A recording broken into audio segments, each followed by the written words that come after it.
যুক্তরাষ্ট্র ও ইসরায়েলের যৌথ হামলায় সহযোগিতার অভিযোগে মধ্যপ্রাচ্যের ৫টি আরব দেশের কাছে বিপুল অঙ্কের ক্ষতিপূরণ দাবি করেছে ইরান। মঙ্গলবার জাতিসংঘের মহাসচিব ও নিরাপত্তা পরিষদের কাছে পাঠানো এক চিঠিতে এই দাবি জানান জাতিসংঘে নিযুক্ত ইরানের দূত আমির সাইদ ইরফানি। অভিযুক্ত দেশগুলো হল সৌদি আরব, সংযুক্ত আরব আমিরাত, কাতার, বাহরাইন ও জর্ডান। ইরানের দাবি অনুযায়ী গত ২৮ ফেব্রুয়ারি তাদের ভূখণ্ডে চালানো হামলায় ৫টি দেশ সরাসরি বা পরোক্ষভাবে সহায়তা প্রদান করেছে। সশস্ত্র বাহিনীর গোয়েন্দা প্রতিবেদনের বরাত দিয়ে ইরান জানিয়েছে, হামলাকারীরা এসব দেশের ভূমি ও আকাশপথ ব্যবহার করে ইরানের বেসামরিক লক্ষ্যবস্তুতে আঘাত হেনেছে। চিঠিতে বলা হয়েছে, এই দেশগুলো আন্তর্জাতিক দায়বদ্ধতা লঙ্ঘন করেছে। এ হামলার ফলে সৃষ্ট যাবতীয় বস্তুগত ও নৈতিক ক্ষতির দায় তাদের নিতে হবে।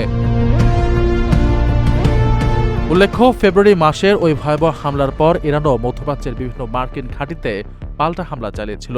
বর্তমানে ২ সপ্তাহের একটি অস্থায়ী যুদ্ধবিরতি চললেও আঞ্চলিক উত্তেজনা এখনও তুঙ্গে। এদিকে পাকিস্তানে দুই দেশের প্রতিনিধিদের দীর্ঘ আলোচনা সত্ত্বেও কোনো স্থায়ী সমঝোতার দেখা মেলেনি। আরব দেশগুলোর পক্ষ থেকে ইরানের এ দাবির বিষয়ে এখন পর্যন্ত আনুষ্ঠানিক কোনো প্রতিক্রিয়া পাওয়া যায়নি।